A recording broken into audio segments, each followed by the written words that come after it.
Okay, just picture this. A bustling city with 1 million people. There's no electricity, not a single pump, but somehow there's fresh, running water for everybody. Sounds impossible, right?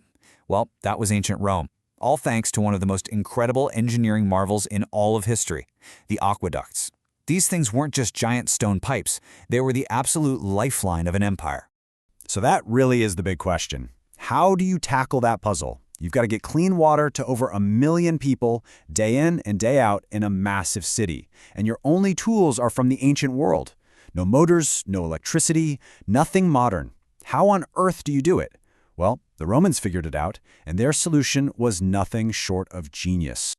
You see, ancient Rome wasn't just a town, it was a sprawling metropolis. And for a city that big to survive, let alone grow, it needed a constant, totally reliable supply of water.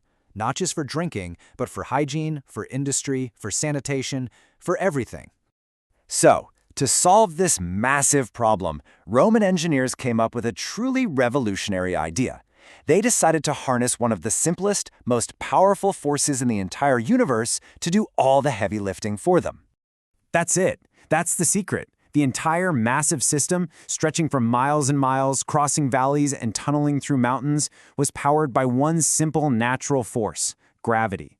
No engines, no complex machines, just unbelievably clever design. So, how did they make gravity do all the work? The magic word here is gradient. Now, that's just a technical term for a very carefully planned, super gentle downward slope.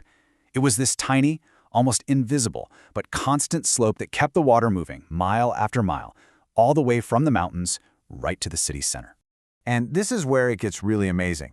They had to be incredibly precise. I mean, if they made the slope too steep, the water would rush down so fast it would actually wear away and destroy the stone channels. But if they made it too shallow, the water would just slow to a stop and become stagnant and totally useless.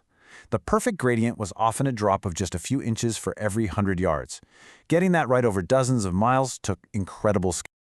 So, how in the world did they achieve that kind of precision?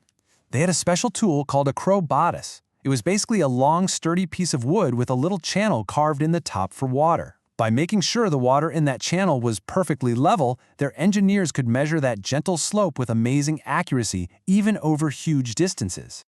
All right, so they had the theory down pat, but turning that brilliant idea into a massive piece of real-world infrastructure, that's a whole other story. Let's dig into how they actually built this water superhighway.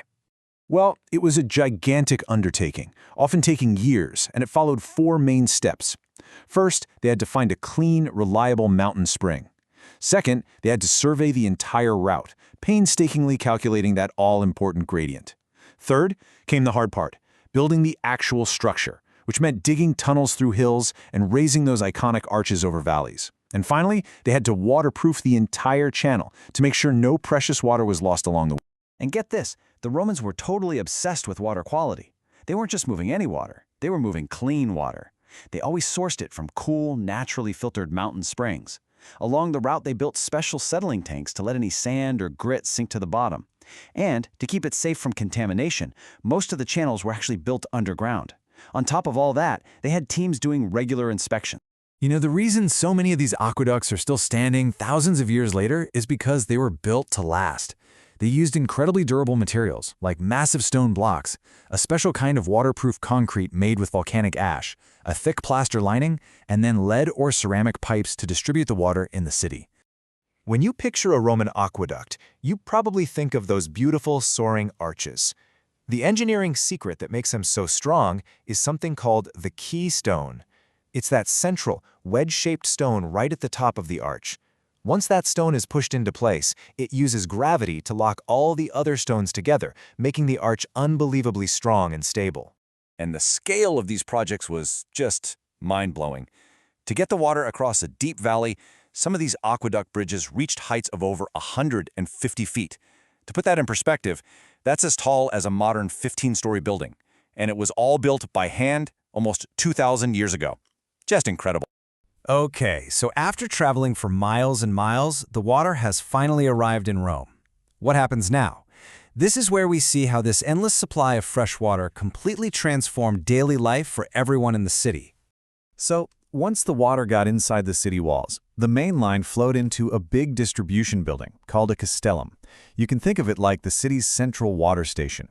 It was here that the massive flow of water was split into a whole network of smaller pipes to serve different parts of Rome. They were also really smart about how they distributed the water. They had a very clear priority list. That way, if there was a drought and water levels dropped, the most important services were always protected. First priority was the public fountains, so everyone always had access to drinking water. Next came the huge public baths. After that, wealthy citizens could pay a tax for a private line to their homes. And finally, any leftover water was used to flush out the city's sewers. Those public baths were a massive part of Roman culture, and they were only possible because of the insane volume of water the aqueducts delivered. They weren't just a place to get clean. No, they were the social heart of the city, a place where you'd go to exercise, meet friends, talk business, and just relax. And this right here, this was an absolute game changer for public health. The constant overflow from all the fountains and baths wasn't wasted. It was channeled into an advanced network of underground sewers, flushing all the waste out of the city. This dramatically cut down on diseases and made Rome a much cleaner, healthier place to live. But the water's power didn't stop at public use. The Romans also harnessed its energy for industry. The sheer force of the flowing water was used to power flour mills that ground grain into flour, to help in mining operations, and even to run sawmills that cut timber for big construction projects. Eventually, the Roman Empire fell, but its brilliant engineering ideas definitely did not. In fact, it's pretty fascinating to see how Rome's innovative thinking is still a part of our world today. So what happened to these incredible systems? Well, over time, as the empire got weaker, the aqueducts fell into disrepair. Invading armies would cut the water lines as an act of war. There was no money left for the constant maintenance they needed. Eventually, the structures began to crumble, the channels clogged up, and without that reliable water supply, the great cities of the empire started to shrink. But here's the really amazing part.